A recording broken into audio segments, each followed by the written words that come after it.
How's it going, everybody? Pokemon Masterclass is back. It's been a long time since the last episode. How things going on? Justin's puppy, yada yada yada. But we're back. Mother's Day. Mother's Day. My kids' birthdays. It's been crazy. So we are Your wife's back. birthday. Wife's birthday. Yeah. Yeah. May's a busy month for us. I think we mentioned that on the last podcast. May's always a busy month for the PMC crew, of both of your side and my side of the fence. Mm-hmm. It's just the way things go. In June, we've got some real special stuff to kick off. Yeah. Real excited today. Yeah, we're gonna talk about. We got a wild Poochiana has appeared. Yeah. Little Ellie. Yep. The dog is just back. Want to say hi to everybody in the Pokemon Masterclass? Yeah, go check her out on Instagram. She's adorable. Elephant the puppy. Yep. All right, go play. So, all right, Justin. Before we get So into how's everything on your end? I was going to ask you that. 3 weeks instead of 2. Has it been 3? I was going to ask. No, you first. No, you first. Okay, me first. Yeah, you first. What have you been up to? What have you been up to? I got my coffee. Okay. It's super full right now, so I'm like sipping off the top so I don't spill. Delicious. Yeah, we've got an exciting weekend coming up. We've got a wedding in the PMC crew this weekend. Mm-hmm. Mike's getting married, so super fun. You guys heard him. That was Cash in the Trash on the free for all. Yeah. On the free for all. So he doesn't play Pokes on Switch anymore, but he does play with us on Showdown. He just doesn't have enough time anymore, so he ended up selling his Shield version a little while ago. But he did play for the first year and a half or so with us, and he had all the DLC. But with the wedding and the new house and everything going on, and I think they're going to have a baby in like another year. He just didn't have enough time, so he just plays with Showdown. He's a busy bee with a big boy job, for sure. Yeah, exactly. But if we ever do some Showdown footage and or Smash, you'll definitely hear from him. Yeah, for sure. So shout out. And congratulations to Vandermeers. Congrats, next time Mike. you see them, they will be completely married and they're hitched forever. Yeah, forever. So, other than that, we've just been working. What's up with you? What's on your end? Went on a little vacation up to Michigan's Upper Peninsula. Like I said, this is a Michigan-based channel, so summer has reared its head here. It's getting pretty nice, isn't it? Yep. So I went up to the Upper Peninsula, and it was like the first nice weekend that they've had up there. And we went on a waterfall tour. We saw like 6 different waterfalls. Some of them you had to go across some really janky dirt roads to get to, and it was really, really sketchy. But all the waterfalls were beautiful. I took lots of footage, and I'm going to do a video of that. That'll be on my personal channel. And I'll link that whenever it's done. I'll tell you guys about it. But yeah, if you guys want to see some cool some pure Michigan nature, waterfalls, all of that stuff, then you'll have to come check out my channel once I get it all finished up. Sorry, it's just checking on she's about 14 weeks, so when she starts sniffing, I'm looking like, you gotta go out? Yeah. So if I ever look down and everybody's looking, why does Justin keep looking down? That's why. Yep. So then the last thing that Justin and I have kind of both been doing since, well, first of all, we have another project, but we're going to reveal that before the break. But we've been doing Series 9 week. That's the other thing that we've been doing in the background is we've been recording lots and lots of different Series 9 teams. And we put out a video every day this week. Last one comes out tomorrow. So basically, we've got, so it's been 3 weeks since the last podcast, and we haven't put out, basically up until this week, we hadn't put out any Series 9 content. Mm-hmm. We are super excited for Series 9. We love Series 9. We've been working a lot in the background in the shadows on Showdown, building a lot of teams, doing a lot of in-house scrims, as well as like PMC private streams to like practice with each other and also use each other's teams and like coach each other. Like, all right, I think you should do A instead of B this turn type of thing. Yep. Just screen sharing with each other, but not putting any of those public because we're just trying to work out the kinks of the new meta and try. A lot of our play testing behind the scenes is a lot of like, you know what I mean? You like aim small, miss small. Yes. But then most of our testing is like we're just shooting buckshot and just seeing what hits. Do you know what I mean? Yeah. Like we're just spray and pray. Yeah. So sometimes like our rating, like right now I'm down in like 1072 because I was testing, like your son is I asked him what he wants, and he says he wants an Appleton. That's his favorite poke right now, and he wants G-Max Appleton. Yeah. In Series 9. So that's one of the things we're going to try to feature. Little spoiler alert. But, always have a backup account or a burner account, folks, on Showdown. Yeah, That's like see, the lesson here. Yeah, exactly. I should have, but and stuff like that happens. I'll bounce back up once I in training and stuff like that. So that's why we don't post all those videos. Long story short, we have been working on Series 9. Yeah, a lot. And this week was we didn't jump in the first week of Series 9. We jumped in like the second and a half, third weekend of the month. Yep. But that's why we jumped in so heavily with one video every day this week. It's like, look, we are here. We have been working. Ta-da, here's everything. So you guys can go watch. There's a whole backlog. Like he said, there's going to be 7 different battles this week, as well as the podcast. So 7 different battle videos. So we're pretty hyped about that. And then moving forward, we're also going to be putting out rental code videos and working on all sorts of stuff throughout this entirety of Series 9. Yep, so next week the rental code video is going to come out. Also, just wanted to say, fear not for the singles players. We're getting back on that train. We might even do a singles week. I didn't tell Justin about that, but I was not next week. No, absolutely. But I literally like had that thought in the middle of my brain like last night. I was like, we should do a singles week where we do like a bunch of different singles content. That would be super fun. So we'll probably end up like doing a different tier and. Yeah, that'll probably be like a June. We could do like a different tier. Yeah, that'd be so sweet. Yeah. So that's actually one of the things. I'm not sure if you actually wanted to mention it in any sort of news context, but it is one thing that I'm perfectly fine. I know you are with announcing that we have been talking behind the scenes and talking shop, so to speak, and we have come to the decision that we are definitely going. We're basically putting on a roadmap, and we're getting more organized behind the scenes. Yes, and we're prioritizing and. The 3 priorities for this channel moving forward, and this is probably not going to change ever, is the podcast. Yes, because that's why we started this. Yep. Because we talk a lot. Yeah. Showdown singles. Or like VGC. Yeah, like singles. Or just singles in general. Kind of like in any capacity, because I started the 3v3 series. And I'm kind of gauging if people enjoy the 3v3 series, because I'm thinking about kind of making that my baby as well. So, like, if people want to see 3v3 stuff as well, we're going to hop on that train. We'll just say, but for sure, like, singles in any capacity, we want to make is up there on top of, because that's what we've born and bred, like, 20-plus years of this game, playing singles. Yeah. And that's what we're best at. Yeah. We're newer to VGC, and VGC is the most convenient and efficient way to play on the cartridge. So that's why we do a lot of cartridge. That's why I do a lot of VGC play on the cartridge, because I like that better than the 3v3. It's not that I don't like the 3v3. It's just I wish there was a 6v6, which we've talked about on the channel before. But so those are the 3 things that moving forward you guys can always know is going to be the top like 3 pillars of what this channel is all about, and our content is always going to be about. It's the podcast, singles, and doubles. So look forward to it. VGC cartridge. Yeah, I would say doubles is going to be VGC. I don't think we're going to play Smart on doubles. So, okay. Anyway, guys, we are going to move into the stuff. We got a couple things, and then we're going to take a little break, and then we'll talk about our main subject, which is going to be a Series 9 overview. So let's get into tier trends first. All right, so we're going to move into tier trends. This is pretty much all the singles news that we have for this week. There really isn't a lot going on in singles. Like, there hasn't really been anything as far as bans. Outside of, I think, Urshifu Dark got banned out of Monotype, I believe. I want to say. It was either... he's already been banned on an index. But anyway, that's whatever. It's been weird. It's been a little quiet. It has been quiet, but that makes for a stable metagame. So that's kind of good, honestly. So we got Rhyperior rising in UU. I'm not 100%. Where's he located now? Is he a UU Mon right now? I'm really not sure. I'm pulling it up right now. I thought he was RU. Okay, he is. He's not in the. So he's rising in. He's rising in UU. Yep. And to me, it makes sense because Moltres is one of the new kind of top threats in that metagame right now, the regular Moltres.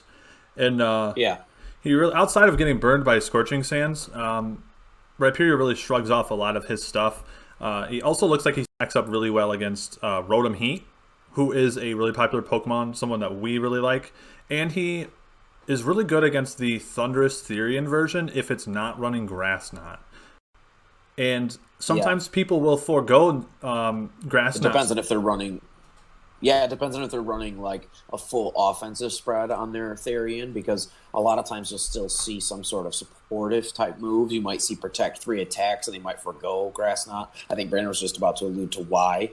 Yeah, because Nasty Plot. A lot of people don't run Grass Knot onto their Thundurus because they're doing the Nasty Plot. I'm on Smogon right now. It's got Nasty Plot, Thunderbolt, Psychic, and Focus Blast. So that makes a lot of sense. Yep. If that's the most common And then Thundurus. And then also, oh, we're talking about singles, aren't we? Never mind. I was going to say because of sorry. Yeah, Dynamax. Well, because in a Dynamax format, Grass Knot is useless because, well, against the Dynamax, which we have actually lost before. That's why I bring it up. It's because we've actually lost a game before because Grass Knot doesn't. You can't use any weight-based moves against Dynamax. Yep. So the next moving up in trends is your boy Flygon, dude. He's moving There up. we go. In there Are we You? go. Yeah, he's moving Number up. 1 dragon. That's my favorite. Hoenn Rep. No, I obviously I'm a super big fan. Very, very pleased with this. I think it deserves. We have obviously been featuring Flygon since the day one of this channel that we've been using NU. We've been using Flygon. We've used a couple different forms. Brandon, I think we used. I think we had a Scarf one time with 4 attacks with the U-turn. Yep. I think you had one that was. I run Expert Belt on mine. Expert Belt with 4 attacks. Run mine that has the Dragon Dance 3 attacks. Super prevalent. And in NU, like you had actually brought this up to me, like he has 100% perfect coverage because he gets Fire Punch, Thunder Punch, which already is insane because he's a ground type. Yep. So that gives him so you pair that with his ground type stab. Those 3 alone are some of the best type coverage in the game. Yep. I mean, if he only got Ice Punch, that would just be that'd be like the bottom tier of that meme where the dude's head explodes. Yeah. Yeah. So, like for why he's rising, the Scarf version, which is probably the most common, it covers Circuitry.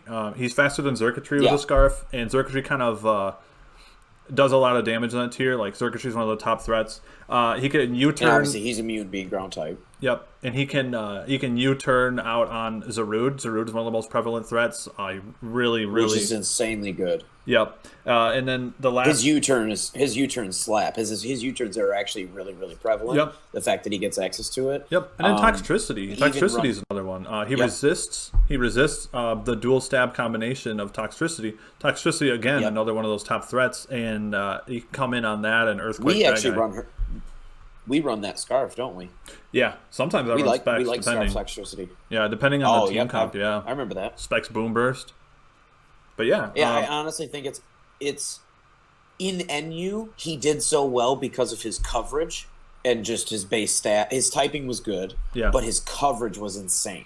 Yeah, his coverage was so good. Yep. That's what got him up. And then in RU, what's keeping him up and making him rise is his coverage mixed with his typing is just so good both as a defensive and offensive option. Totally agree. Next, we got NU Guzzlord is rising.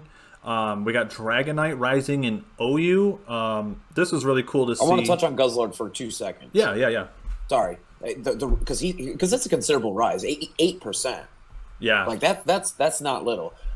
The reason it starts with a giant pH. He's just fat. He's so hard to deal with down there. It's really, again, like we were just talking about, we've been playing a lot of NU because most of my favorite, I've been playing a lot of NU because I like the tier, and most of my favorite Pokemon of all time, like in the 1,000 of pokes that exist, most of my favorites are in that tier and have been for months. So, the stab combination of Knockoff and Dragon Tail, really good too. It's tough to deal with. It's really tough to deal with. Like, he's so bulky. It's an interesting type combination. He's Yeah, it's just a really big meat wall to deal with. Do you know Yeah. what I mean? It's like you just it's like Majin Buu. Like it Yeah, doesn't matter how he yeah. just doesn't go away. Yeah, No yeah. matter how many times you hit him, he just keeps coming back. Yeah. That's kind of what it feels like for me personally. I just had a little bit to say about that, Yeah, yeah, and yeah. you. Um, Yeah. that's pretty much it. Also, I do have a little bit of use with like you see down there on the rise with the in NU with Zatu. Sorry, the Yeah. name was escaping me. Yeah. But I love Zatu. She mine is a girl, but she gives a lot of utility. She can run dual screens. She can run Tailwind. She can run Trick Room. She has Magic Bounce. Yeah, I think she could So it's teleport too, like just as a move. teleport. Yep. Yep, teleport as a move in game, so you can run that in VGC as well. It's a lot of fun. My favorite part about Zatu is that Zatu has the same exact shoes as Tails from Sonic. That's I'm just Yep. I love the homage. I'm sure it wasn't You supposed to be gotta that pay rep. way, but I love it. Yeah, you want to talk about your fat man? Up Yeah, above you? Dragonite's rising. Kind of surprising to see, but also kind of not because of the new threats in the meta. And those new threats being It's not surprising to me at all. those Personally. new threats being Zero Aura and Magnezone. Because most Dragonite run Earthquake, you combine that Yep. with Dragon Dance, you hammer at Just Magnezone. Yep. Yep, and then Get out of my face. yep. Nobody wants you here. then after a DD, then you can just Earthquake Zero Aura. So I think that has a lot to do with it. I also just think that Zero Aura. There's nothing in Zero Aura's kit that can deal with Dragonite. well, it gets play rough, but like if the multi scale is up, it's not enough. You know That's what I mean? mean. Yeah. Sorry. Assuming your max health on multi-scale, there's nothing he can do. Yep. So also think that Dragonite is just he's kind of getting popularized by Joey and Blunder. I'm not gonna lie. I kind of think that's part of that is They have a heavily influence for sure. yeah. So next we got And we kind of called this one. Aegislash. We call yeah. Aegislash We were talking about this way just up last there. episode, weren't we? Yeah. There's no more Alakazam. There's no more Blacephalon. And most importantly, there's no more Victini. This Pokemon is running out of raw counters. So that also is probably part of the reason that Rhyperior's rising. While it doesn't like taking a flash cannon, you know it's always going to live one. And then it can just Earthquake this mon away. So Yep. not surprised to see Aegislash rising. He's easily the top offensive threat in the meta right now as far as UU is concerned. Like I said, not surprising. No. For falls, Regieleki's falling. I think a part of that is a lot of the predictability and the prevalence of the new electric types, that being Magnezone Yep. and Zero Aura. Zero Aura comes with I was gonna say, like, basically the reason you just touched on, a lot of the newer threats were also electric, so people were starting to pack a lot more ground type, and then all of a sudden Regieleki, who's always been there, is like just kind of victim of circumstance, or just a what's it called, casualty of war. yeah, exactly. It doesn't mean that Regieleki's not good. Innocent bystander. Yeah. Innocent bystander. Yeah. It doesn't mean that Regieleki's not good, but it's like when Zero Aura's on an opponent's team, like Regieleki's pretty worthless unless you're going to Rapid Spin or Ancient Power it to death. So yeah. then you got Quag falling. This is because Victini has been banned. No, there's no more Victini, Yep. so you don't need him to switch it on V creates and stuff like that. I mean, there's probably more Yeah, to it than just he that. fills but- a niche role with his ability, and Yeah. if you don't need that role, he just doesn't make your team because he's not in higher tiers. He's not versatile. Yeah, exactly. And then we got. It doesn't mean he's not good. No, It I doesn't think mean he's great. I think he's yeah, great. yeah. And then we got Arctozolt falling in NU. This is because there's no more hail. Hail's not. Hail starters. Snow Warning is banned in NU now, so he's no longer enabled by Snow Warning to do all that massive damage. He still does great damage. He's still great coverage. However, he just does not have the speed that he needs automatically when he enters the field because there's no more Snow Warning. So, Yep. F's in the chat for Arctozolt. There's no chat, Yeah. but F's in the comment Poor guy. section. Yeah, and then another couple quick That's ones. what I want to see. I want to open up this YouTube video and just see like Fs. 20 comments. F. Then the last ones we'll touch on really quick. Ferrothorn's falling a little bit. Maybe because Zero Aura gets Blaze Kick, and also because he's probably getting trapped in by Magnezone, Body Press, things of Body that crust. nature. Yeah. Amoonguss is falling in UU, and Skuntank is falling in ZU. A lot of grass types in Yeah. in UU that can kind of like come in and soak up spores from Amoonguss. So Pores.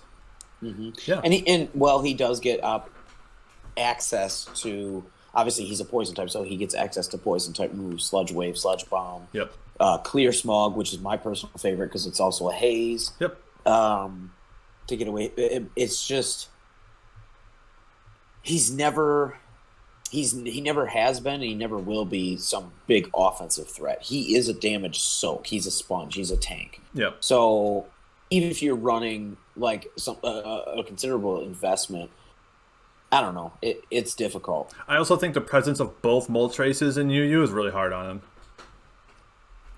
So, all right, with that, that's the end of tier trends. We are going to move on to the next thing. We've got a really quick announcement for you guys before we go to the break, and then we're going to talk about Series 9. All right, so we got a really quick announcement. It's something really fun that we're going to be doing for the month of June. We are doing a new series called G-Max to Master Ball. Justin, explain this series. So stoked. So obviously, like we said at the beginning of the show, up in the intro section, we've been working a lot behind the scenes. Sorry, just checking on Puppy. We've been working a lot behind the scenes. Hey, baby. Building a lot of teams, doing a lot of showdown work, as per usual. Our PMC private chat is always spammed basically daily with team ideas and little showdown clips and vids and stuff like this of practice games that we've had, and we're always trying to help each other and make new stuff. So essentially what we want to do, there's no joke here, like Joey and Blunder have had the series. Megas to the top. Yep, Megas a high ladder. So we're kind of ripping off that idea. Hey, we're doing the VGC version. Yeah, and because basically what it was is we've already talked about this a bunch, but is that we're new to the competitive scene of VGC. We're singles players. Yeah. We're having a lot of fun. Me especially, I love VGC. I'm having a lot of fun learning all this new stuff and trying new pokes and combos and all that. It's super fun. But we still love singles, right? Yep. But what we're doing in doubles is we're experimenting with like different formats and different methods of team building, like different approaches, I guess. And in Series 8, it was a very linear design. You pick your Uber, you build a team around that. And then, so step 1 of Series 8 team building was pick your Uber, and then step 2 was grab Incineroar. Grab Incineroar. It was like... Grab Incineroar, yep. Yeah, like, exactly. I don't have anything against Incineroar, but it's like you had to have him on your team because of Zacian. Yep. So, anyway. But it was very linear in that it was cool for me. I appreciate it. I look at it at the glass half full kind of perspective as a newer VGC player. It gave me a really clear avenue of like, okay, how do I start to build these teams? And now they just added all these Ubers. Like, what am I going to do? And it's like, well, when you sit and think about it, pick an Uber you like and build a team around. And it once I clicked for me, I was like, all right. And I just started pumping out teams. Mm-hmm. And that's sort of what we started to do in Series 9, is we picked a Gigantamax poke that we like or want to feature, and we start to build teams around it.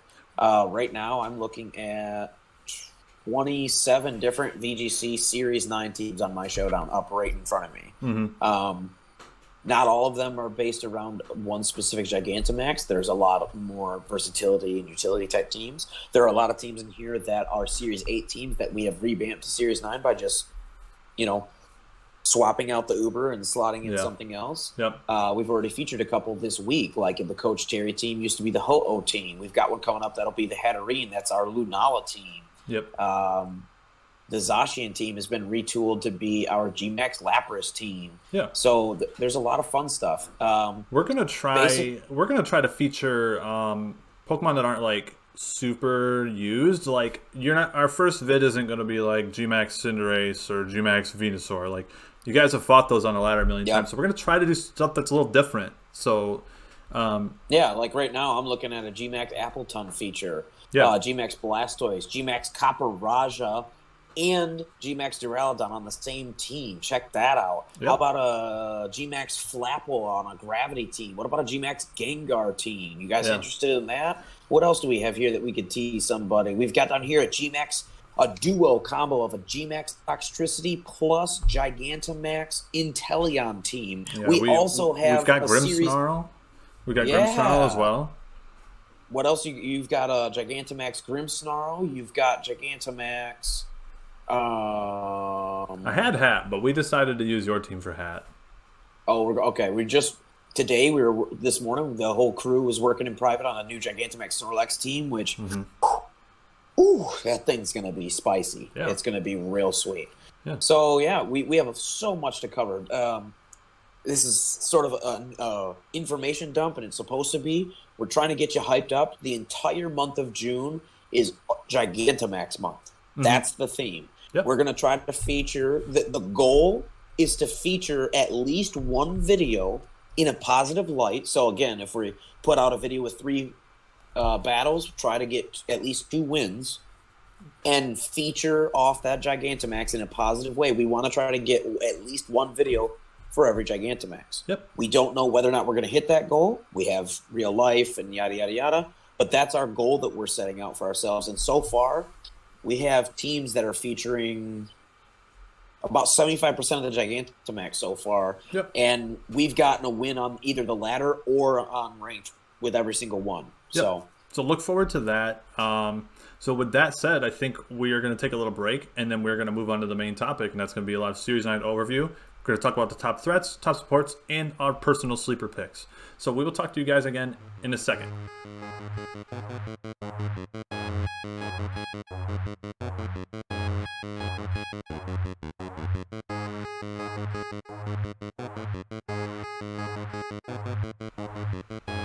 All right, we are back, and so is Series 7. It just has a fun new name, Series 9. Series 9. So we want to do just like a really quick overview. What were you going to say about What's a German's favorite number? 9? 9! 9! So Series 9 is back. We should like call it that, I feel like, on all the podcasts. And just a couple points we wanted to make before we talk about specific mons. I just wanted to say really quick, and Justin, I'll let you kind of piggyback off this. I feel like the balance has returned. I feel like the creativity, the balance, not being restricted to having to bring in Incineroar, it's back. It's back. What do you think? I agree with what you say, and it's not a but, it's an and. I especially agree with that second point about the creativity, the ability to be flexible and bring in things like we're going to talk about, like special flex picks, and being able to, you need an intimidate user. You can use things now like a Salamence or a Luxray. Yeah, Luxray is like, Yeah. you're right. Yeah. So you don't have to go with the not Grimmsnarl, excuse me, the Incin or the Lando every single time. There are other, like we featured Stoutland. Yeah. Intimidate Stoutland's great. Yeah. It's just like the flex picks are back. Like you said, like those flex picks. Like you want to add a little bit of flair to your team. You want to add a little personal flavor. The flavor. Do is it. back. Do it. The personal flavor is back. You want to bring one of your favorite Pokemon. It's not out of the question anymore. So, and that's what I really love about it. Most things can be viable. Yep. So then the next point I wanted to make really quick is you'll see here on Pikalytics that there's a little guy here called Grimmsnarl. Screens are back. Screens were good in Series 8. Screens are even better now because there's less Pokemon running around with 150 base attack and special attack. Offense, yeah. So screens are more important and better than they were last month. And you're going to see... Don't pack close combat on everything. Try Brick Break. Yeah, you might want Brick Break. If you're looking for a flex move, start tacking on those Psychic Fangs, people. Yeah, that's true. Helps you deal with some of the threats here, like the Urshifu Rapid Strike and things like that. So screens are a big deal. If you pack screens on your team, I think you'd be in a pretty good spot. And then the last thing that I wanted to talk about before we talk about specific mons, is terrain. Terrain was somewhat important last series, especially Misty Terrain. However, now Rillaboom is on the rise now that some of his biggest counters are gone. We'll talk about Rillaboom specifically more in a little bit, but Terrain Wars are kind of back. Oh yeah, my having monkey. having terrain control is even more important than it was last month. So those are the big things. And we feel that almost every match. Yeah, if you need something, you can't just let your opponent have terrain. You need to have something built into your team where like you can benefit from terrain. Like, is your team weak to priority moves, and like bring psychic terrain. In my opinion, every single team should have at least one terrain, either a terrain ability or a terrain in a Dynamax. Exactly. You should have some terrain control on your team, that 100% necessary on every team, no matter what. Agreed. If you make a team and you don't have one single move or ability or anything that can affect terrain at all, go back to the drawing board. You're not done yet. That is our personal opinion. That if you're taking our class, that's our advice that we're going to give you. Yep.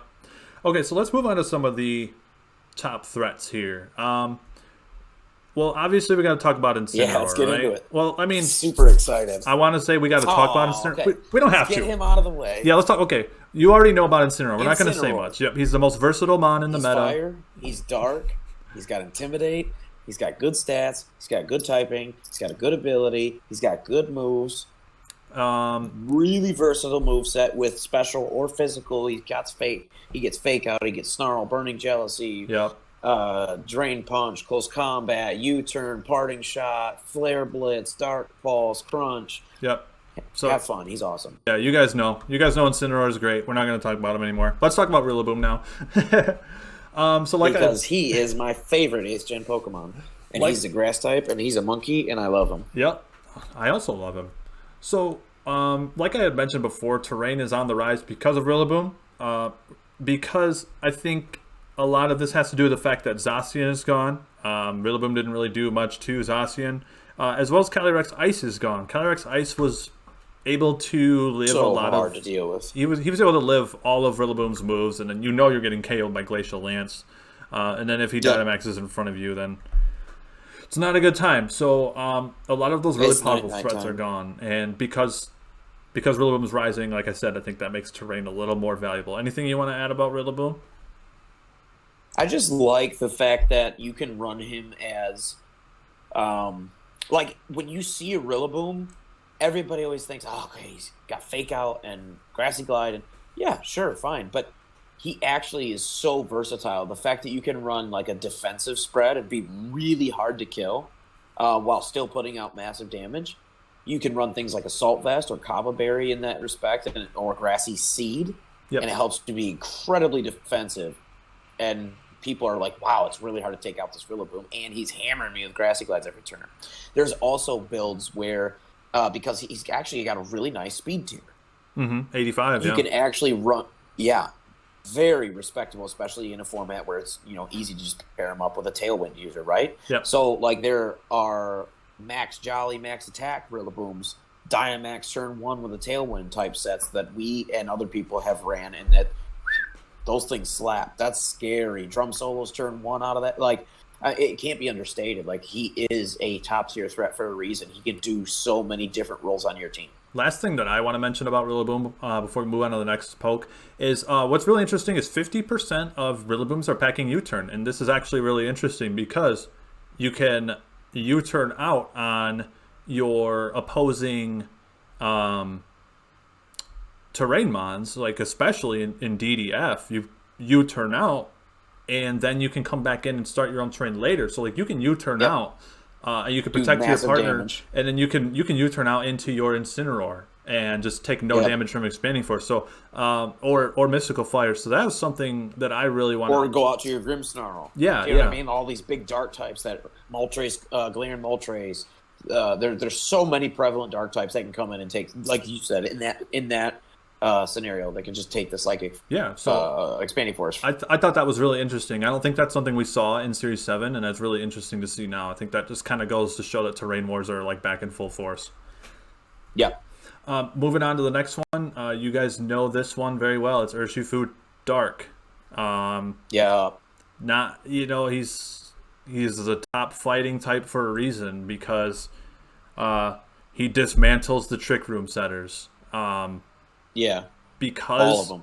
Because, well, I mean, Poison Jab. I run. Yeah, okay. So Poison Jab is on here as one of the top offensive options. So when you think about it, you could Wicked Blow, Dusclops, Close Combat, Porygon 2, and you could Poison Jab Tapu Fini, which I feel like in previous series was like a safe switch in.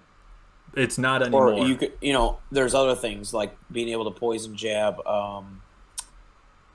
Whimsicott, who have run Trick Room, even though he does run Focus Sash a lot of times. It's still the fact that, if he doesn't, or if you have any sort of other chip, it's just a one-shot guaranteed, regardless of stats. Yeah, Fake Out plus Poison Jab into whatever that like into Whimsicott or whatever. Into Whim, and you're done. Yep, like if you're packing Poison Jab, you're not afraid of the choice band sets. If you're max Jolly, you have to roll for it.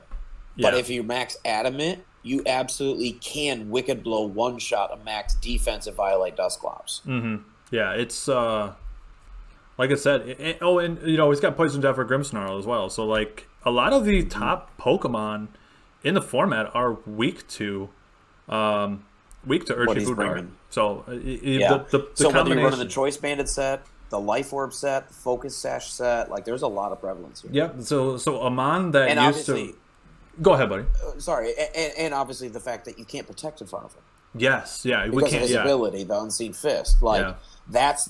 So all of this, and then you add on to the fact that you can't shield. So like we already were describing an S tier threat.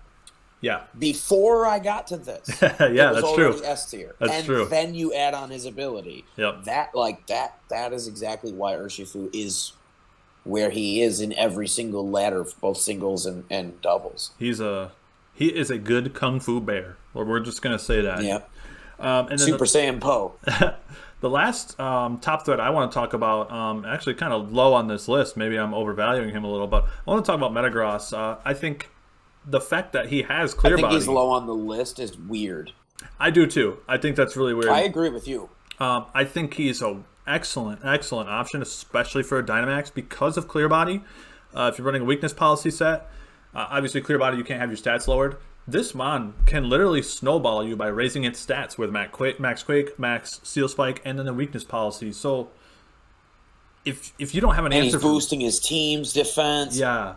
Put some sort of like really strong, like you could lead Tapu Fini, which puts up Fairy Terrain, so nobody can burn him. Yes. And then the fact that he has Clear Body, nobody can intimidate him. Yep. And nobody can drop his defensive stats either, but nobody can intimidate him. You can't shut off his power. Yeah. In that scenario. And then Fini can dual screens, and then you can't take him out. Yeah, you almost have to go on the defensive, right? Like whenever Metagross is around, like if you think he's going to Dynamax, you're on the defensive because you don't want to pop weakness policy, right?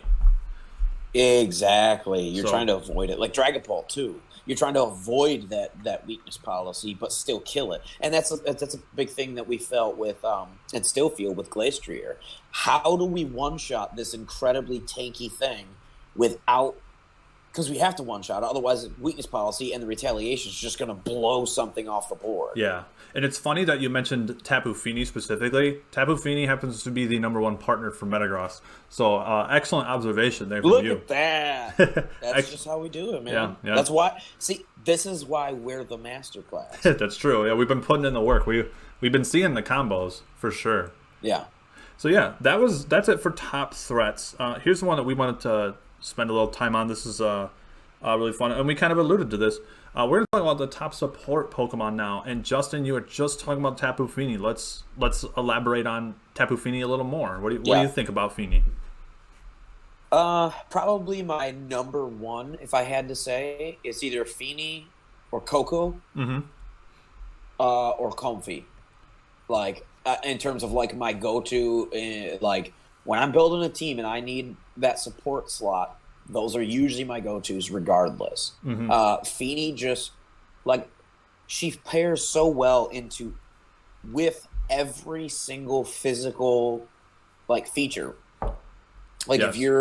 if your squad has a physical attacker, how does your opponent take him down? With intimidates and burns. That's how they live through these strong physical sweepers. How do you protect that? With fairy terrain, you can't burn me. Yeah. As well as sleep paralysis also, but the burn is the main focus for me. Yeah. Yeah. Feeney's the terrain is really, really invaluable. Yes. Yeah, for sure. Yeah, Feeney's typing is amazing. Super, super defensive. Good offense and good defense. Yeah, that was one thing I was going to say is like the dual stab combination here is really, really powerful. That's one of the reasons Primarina is so good too. Like Yeah. it's a defense and offensive crux. Like it's so good at both simultaneously. Being able to switch into dark and fighting moves in this meta is really, really good. Well, and the combination of Water Fairy means that you're only neutral to steel. It's true. That's true. That's a big one. That's honestly so huge. Yep. That can't be understated. It makes such a big difference in the calculation of damage distribution. It gets really strong coverage options, things like Dazzling Gleam, which I personally love on her. I'd never leave home with Tapu Fini without Dazzling Gleam. Yep. I know that's just a personal preference, but the fact that it's got the terrain boosted and it's stab and the spread, and you don't have to play around with protect or ally switch you don't have to mess around. Yep. You just click the button, boom, shoot that gun off. Yep. It gets really good support moves like dual screens, Icy Wind, Nature's Madness, which all the Tapus get as long as there's any terrain on the field. It's half the opponent's HP, so it's like a super fang. Yep. It gets Mist, which is another really good pairing with those physical attackers, so then their stats can't be lowered for 5 turns, so no intimidates and stuff. It's just she fills every role you need. Yeah. She can do the Calm Mind sweeper set or gigantic. You can even Dynamax her sometimes. Yeah. But I feel squirmy puppy. I feel like she's better off in like that tanky support, like a cleric type of set. That's how I feel. Heal Pulse is another one. She gets Heal Pulse, which is just amazing because she's so tanky. She can live through a hit long enough to just be like, here you go, boom, and just your Dynamax is back to full. Yep. One more thing that I wanted to mention. I mean, it does get Scald, but that doesn't really help you because you're in Fairy Terrain, but it's a nice single target move. And then the last thing I want to mention, to a lesser extent... Otherwise, we run Muddy Water. Yeah, Muddy Water is definitely, it's the number 2 usage move on her. Otherwise, to a lesser extent, this Pokemon gets Taunt. So, I mean, if you don't want to be in a Trick Room or you don't want Grimmsnarl setting up more screens or doing whatever, you can use Taunt. So, there's so many options. That's going to lead us to the next one, and that would be Raichu. If I can find it here, it's pretty low usage. This is almost like a sleeper pick for us. Cantonian, right? And I don't know why it's such low usage. It's like a Metagross thing. I think it's a lot better. It's very underrated. Yeah. I'll let you talk about this one because obviously it's one of your favorite. We're talking about Cantonian Raichu, the original.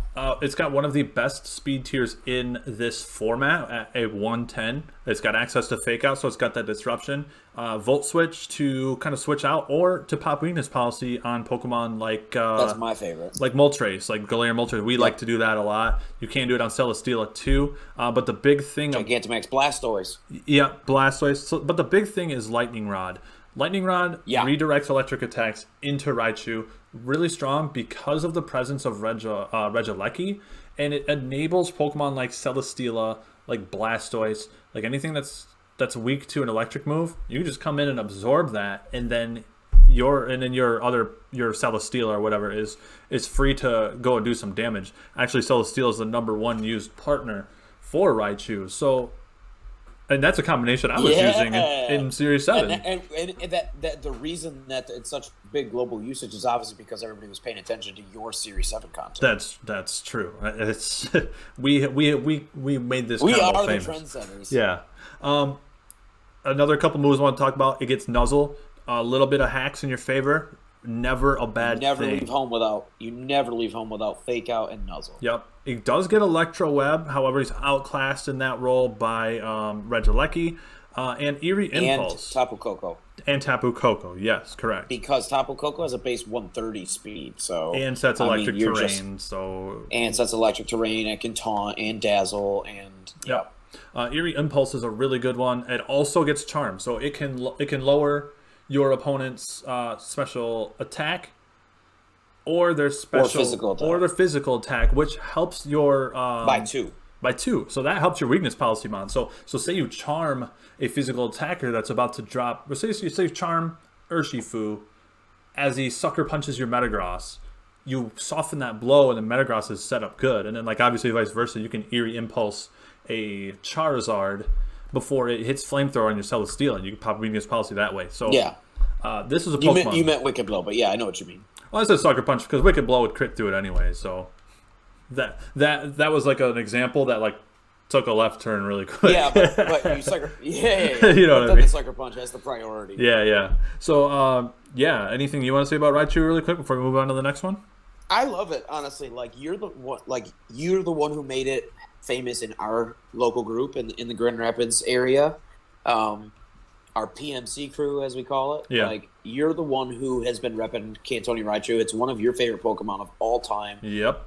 It's made your top 10 for the artwork for the channel. So, like, Raichu is your boy. Yeah. And you've been using this for months, like you said back in Series 7. And you had it, dude, how many times have, like, I straight up been like, dude, get rid of your Raichu. Yeah, like, this Raichu's annoying.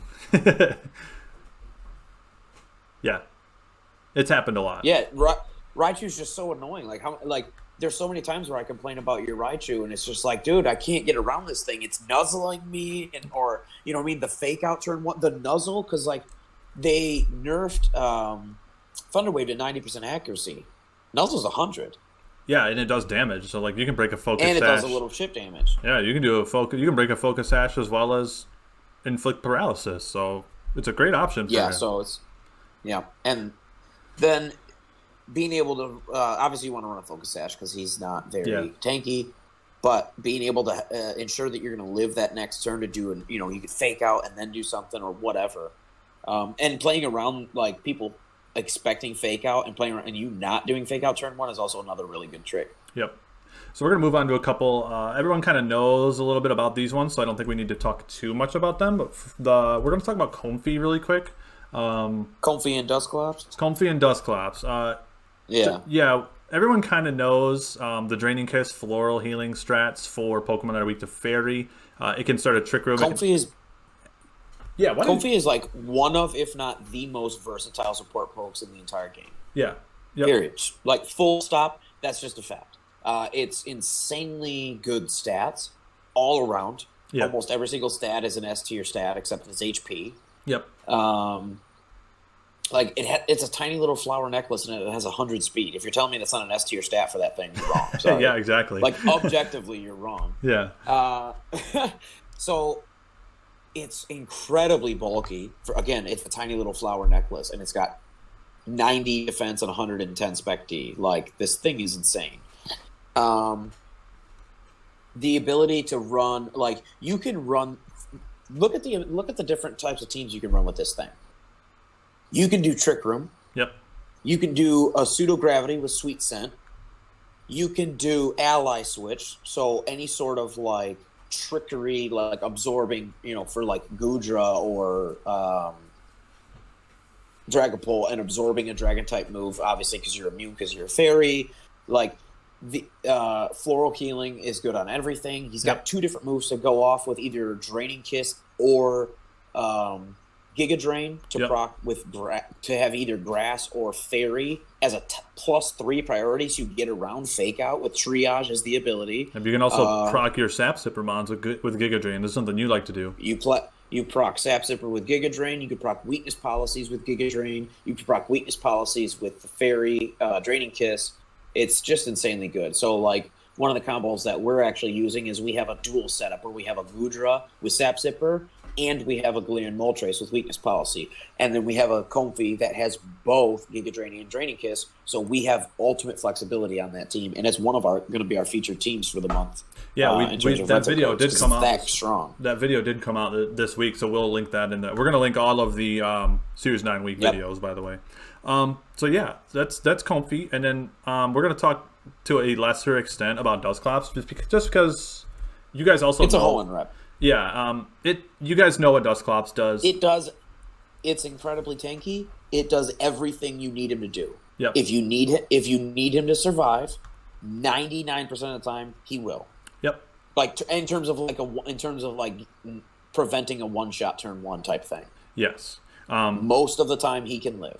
The literal because he's incredibly bulky and a Violite. He's the literal best Trick Room setter in the game. Yes. And once you get him in a Trick Room, too. Yep. Once you get him in a Trick Room, he can Will-O-Wisp you. Then he's got the ally switch. He's got Pain Split and Nightshade if he needs to deal damage.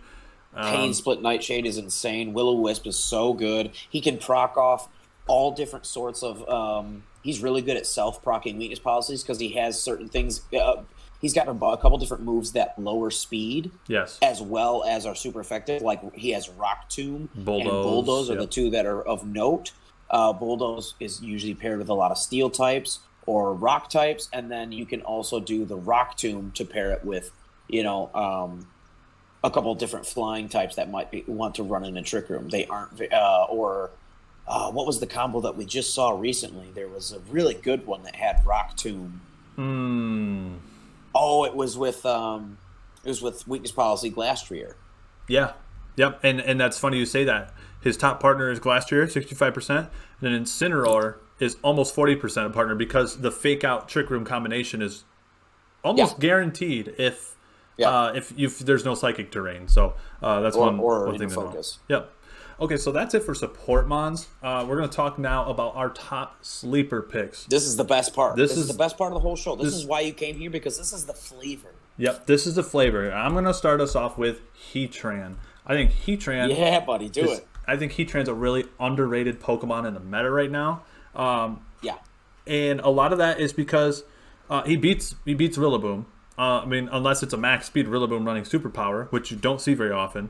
And you usually see high horsepower. Or high horsepower, yep. He's really good against Grimmsnarl because of his Flash Cannon / Steel Spike.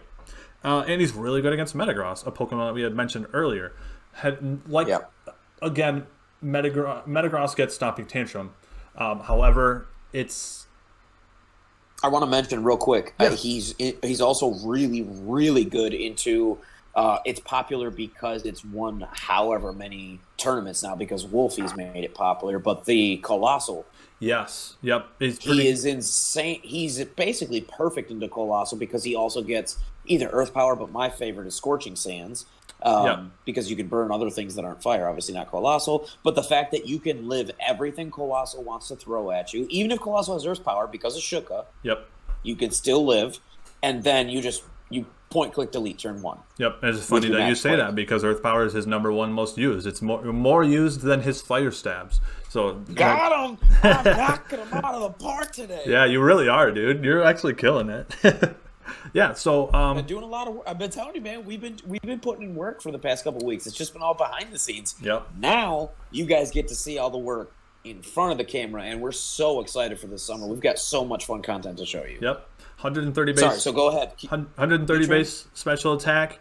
Excellent dual stab combination, as well as access to Earth Power. Can't be understated enough. Heatran, one of my top and Solar threats. Beam. And Solar Beam if you're in a Sun team. So one of my top Pokemon for sure. Justin, please talk about Cradily.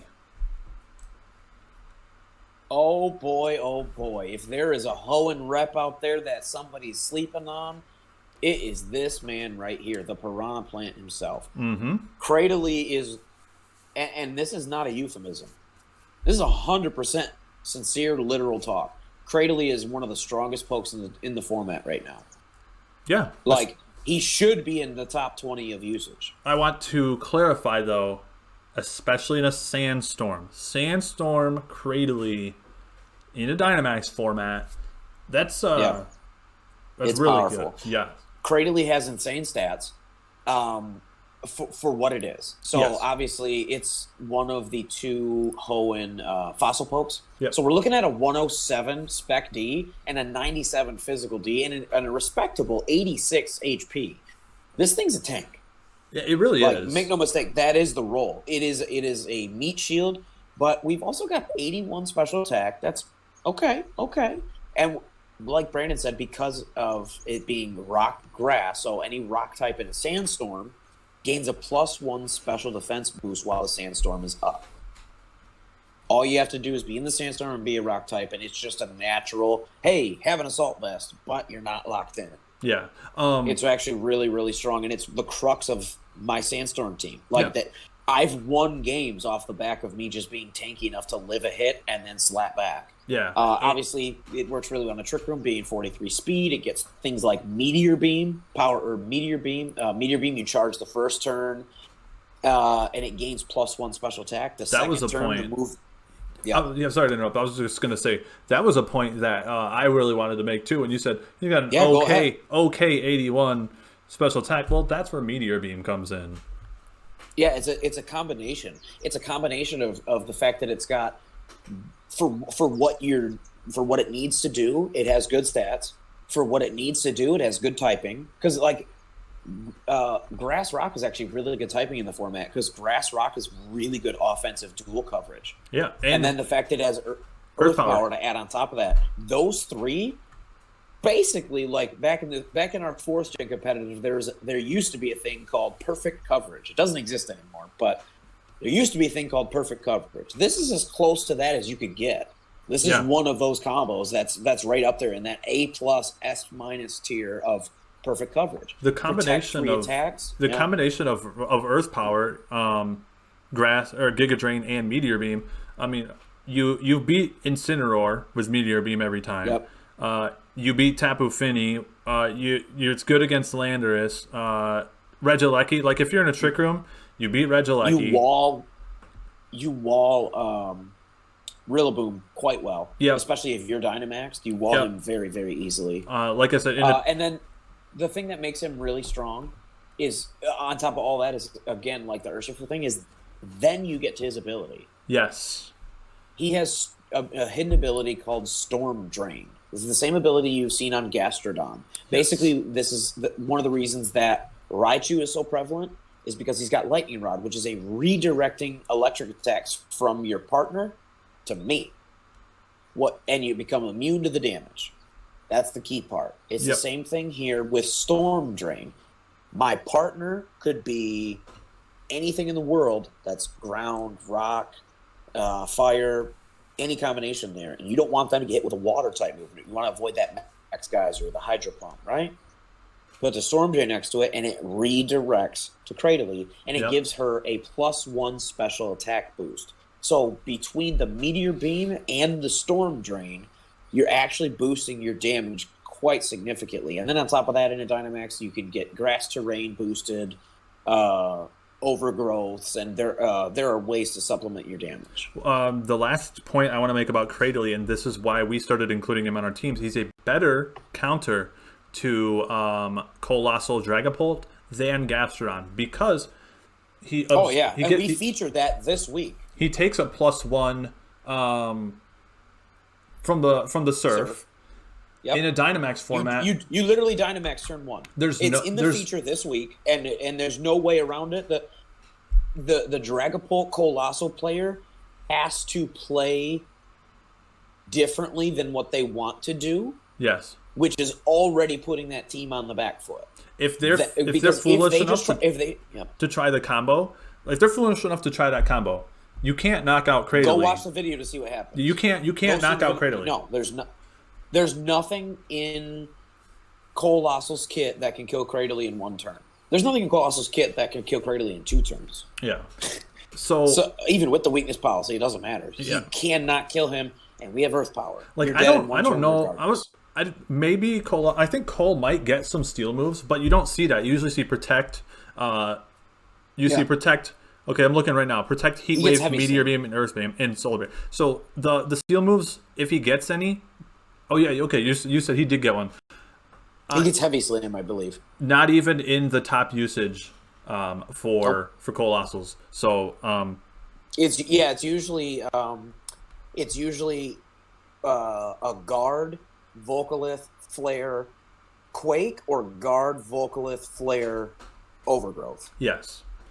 So yeah, that's Cradily. We got two more I for you personally guys. run. If anybody's curious, I personally run quake. That's I do, my yeah, yeah. I run. and that's for, and I run quake for the Heatran. Yep. So, all right, we are going to move on to our last two really quickly before we wrap up the show. We have So excited for Umbreon. this. Yeah, Umbreon. this is. I love it, but you love it. You love it even more. I didn't think there was somebody that loved Umbreon more than me until I met you and Doug. So, We all love Umbreon. He's the truth. Go so for this it. this Pokemon was featured in our Scizor vid. Obviously, there's going to be linked in the description. This Pokemon is an absolute tank, no matter what way you spec it. We're running mostly physically defensive on ours, and you'll see that on the channel. Yep. The support move here is absolutely 110 insane. physical defense, 130 special defense, 95 HP. The support It is just insane. It's insane. Like this Pokemon has 4-slot move syndrome so bad. Snarl, Foul Play, Yawn, Oh, yeah. Moonlight, Baby Doll Eyes, Taunt. There's Helping Hand. There's more. There's just so much that this Pokemon can do. Well, Snarl was the first one. Oh, sorry. Snar. Yeah. Yep. And Quick Attack. Quick Attack's another one. Like it's such a good support Pokemon here, and Yeah. the ability to disrupt your opponents with Yawn is so good. And then The if you yawn is incredible. and then like if you Moonlight up in front of somebody, like it's just so debilitating. And then you pair that with like a Citrus Berry and stuff like that. If you guys go watch this Pairing Scizor it with a vid, Dynamax. Pairing it with a Dynamax that has the ability to boost any or both defenses, like he said, Metagross. I think that's like one of the secret techs that we're going to try to feature. Spoiler alert for one of the things we're working on Showdown. But yeah, Metagross paired with Umbreon is just insane. It's sort of a little difficult to pull off because you want to pair it with Feeny, and Feeny stops the yawn. yeah. So, but on paper, like, if your opponent doesn't have any answer to it turn one, being able to just lead Metagross and start setting up your Steel Spikes your and steel spikes or quakes and boost your defenses on that Umbreon. Umbreon has Moonlight. He'll literally never die. We've had a couple of feature videos on the Caesar where Umbreon lived till the very. He was out turn one. I think He was first in and last out. yeah, I think in two of the battles it never got KO'd. I think it was on the field the whole time. The whole And, game. and we were boosting it with Steel Spikes from Scizor. So that exact scenario you were talking about with Metagross, we achieved that with Scizor. So And that's one of my favorite ways to run Helping Hand is by having just this solid, like when you're playing Super Smash Bros. And Kirby does down B and it's just this brick that can't move for a minute. Yeah. I want that to be able to clap and give me Helping Hand. Like that's why like Suicune and Umbreon and stuff. Go ahead. And just bulky Cresselia. yes. One of my favorite Helping Hand users. Yep. Because there's very few things in the game that can one-shot them or even two-shot them. So you're guaranteed a couple of turns of that boosted damage for your partner. Yep. And that really helps in a format where maybe you're using something with a little bit lackluster attack, but it's like, I really like Flapple, and I really want to make it work. Well, give it Helping Hand. Now it's got some boosted weakness policy and Helping Hand. Now you're starting a one-shot like a Landorus or like a Garchomp, I guess is a better. Yeah, I'm really big into like Helping Hand plus Life Orb. You know what I mean? Yeah. So, Yep. Me too. So the last point I want to make about Umbreon is Inner Focus. You always run Inner Focus because you can't be faked out by Incineroar. So you're always getting your Yawns off. You're always getting your Moonlights off. You're always getting your Baby Doll Eyes off. So that can't be understated enough. Inner Focus can't be if you're running like Foul Play or Quick Attack, you can't be intimidated. So that's a really big one. That's Umbreon. And then for our last one, this one's a more obvious one. We're going to talk about Urshifu Water a little bit. Justin, what do you have to say about Urshifu Water? I think everything you're about to say is 100% correct. Okay, I'll talk about Urshifu Water. No, like jokes aside, I really do think because this was one of those picks that I was sleeping on originally in the first couple of weeks in Series 9, and this was one of the things that you had brought to the table in terms of our our private chats. And I told, like, just like the Raichu, at first I wasn't using Raichu, and now I'm a total believer. Yeah. At first I wasn't slotting in Urshifu Water, really. I wasn't really paying too much attention. And now I really, really rate his ability to disrupt the meta in ways that people don't expect. Yeah. So what we want to kind of point out about him is the most important thing is because Surging Strike's stab water move always crits, that beats the two most important Intimidate users in the game, Landorus, Therian, and Incineroar. So and it hits 3 times. And it hits 3 times. So you're always able to handle those 2 Pokemon with Rapid Strikes. And then another thing is kind of similarly to the other Urshifu. Now these are starting to pack Poison Jab. If you like, Feeny is no longer like a safe switch in. I'm looking at the top usage moves. They don't have Poison Jab on here. We have Poison Jab on ours typically, and I have found Poison Jab to be more valuable than Aqua Jet because I didn't get walled by Feeny. So that's really good. Aqua Jet's not really. I don't like Aqua Jet as much on we call him Poe, Super Saiyan Poe. Yeah, Super Saiyan Poe. I don't really run Aqua Jet on Poe too much because, excuse me, he's too strong, in my opinion, for self-proccing weakness policies. Yeah. And there are better ways to self-proc Storm Drain, and like Storm Drain pokes are either Cradily or Gastrodon, and those are really prevalent in the Trick Room. They don't have to be, but that's where they shine. So if your goal is to like proc them, you want to be in a Trick Room. So and there are other tankier, better pokes that get Aqua Jet. If you know, they're just so much like Primarina. I think Primarina gets it, right? Yep. Yeah. Yeah. So there's a laundry list of reasons that basically there are other things that can use the Aqua Jet in a doubles format better. I think in a singles format, Aqua Jet on him is insanely good, especially if you're doing like Choice Bandit. Agree. But for a doubles format, I think it can be good. But you build around it, and for us, we found it just more beneficial to have the Protect. Yeah, the last or it could be Helping Hand, Coaching, or Protect. Yes. We've run a couple different sets because we've done Focus Sash, like support Urshifu to kind of like trick people because we've been testing stuff. We don't really love it. We like Protect the most. Yeah. Just to let the class know, like I don't want to mislead any fans here. Protect is the best, but all 3 give guard options if you're going to Dynamax or Gigantamax. Yep. The Urshifu. The one I'm gonna like sort of counterpoint you, but like constructively. Yeah, absolutely. Like if you want to run the Colossal Urshifu lead and do the Aqua Jet, like if there's a team that you're looking at on the other side and it doesn't seem like it can handle that very well, like you'll do a lot of damage to your Cole, but the offensive presence of a weakness policy +6 Colossal and a Water Urshifu on this field at the same time, that's a lot of damage. I agree until Colossal starts up the sun with a max flare. Yeah. So like it's doable, but yes, I agree with your original statement that like Primarina is probably. I think he's really good. Yeah, I do. I'll let you touch on it if you want to, but I do want to touch in the show on the biggest weakness, the biggest like straight up. Don't ever do this. If you want to tell fans like what never to do with Urshifu Water, in terms of using his signature 3-strike move, what's the ultimate counter? Storm Drain. No, the Pharaoh. Oh, Ferrothorn, yeah. Rocky Helmet Ferrothorn plus Iron Barbs, you'll hit him 3 times. So you're basically dead. You'll kill yourself. Yeah, if you I don't remember the exact numbers for those, maybe it's like an 1/8 health for each. So then you take So then you take a fourth. So you take 3/4 your health, right? Yep, you take 3/4 of your health in one turn. Yeah. And he takes maybe 5 damage, 6 damage total. Not literally, but you get my point. Yeah. Like, it's nothing. So that's the show today, guys. I hope you guys liked it. We did the OU special a few weeks ago, and this feels really good. Do like a little Series 9 special. So I agree. Yeah, we're gonna wrap it up there. So if you guys enjoyed the content, like, comment, subscribe. We're gonna link all of the battle videos from this week. Hope you guys enjoy them. Justin, you got anything you want to say really quick before we sign off? No, I just checking on my puppy. I want to remind everybody to leave a like for Ellie, the cute little Pomeranian puppy. If you don't leave a like on the video, she thinks you won't love her.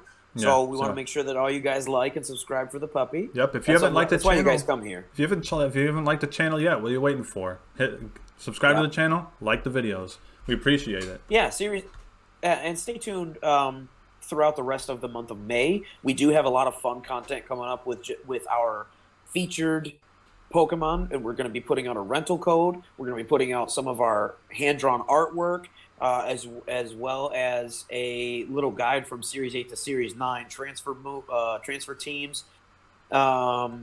Yeah, just stay tuned in that. And then, like we said in June, stay tuned for our big kickoff project. The whole month of June, Gigantamax to Master Ball. We're going Yes, to be sir. climbing, and then also featuring in. We're going to be climbing up to Master Ball rank, and then using a lot of those Gigantamax teams inside the Master Ball tier, so you guys can see some high level gameplay. It's not just going to be climbing up and beating noobs in Pokeball 4 all the time. Yep. Um, Yeah. So I think that's gonna wrap it up, dude. So, all right. I think this is a great show. It was a good episode. I definitely agree. So with that I miss being seeing said, you in person, but yeah, I'll see you soon. sorry, I'll see you soon. I miss you in person, but it's good. It's good to do this over that, and Yeah. can't wait to see you at the wedding this weekend. Yeah, you too, buddy. So until next time, I've been Zero. I'm Gym Leader Justin. Class is dismissed.